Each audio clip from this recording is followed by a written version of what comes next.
A, Principles and Functions of Management. Unit 1, Nature and Significance of Management. Meaning of management.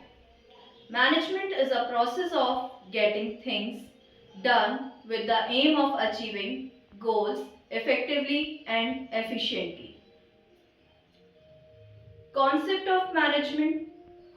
Management is a process of getting things done with the aim of achieving goals effectively and efficiently. If we talk about the concept of management, so there are three steps. First one is process, second one is effectiveness, third one is efficiency. What is the meaning of effectiveness?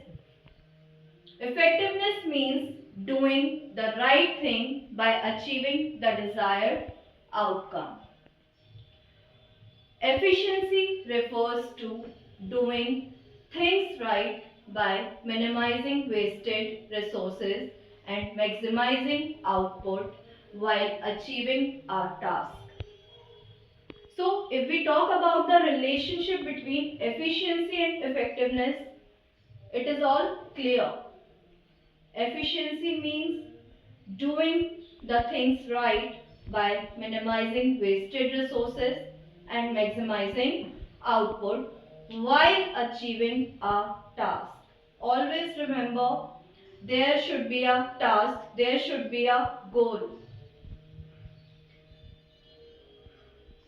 Effectiveness means doing the right thing by achieving the desired outcome. I hope you all are clear. Thank you.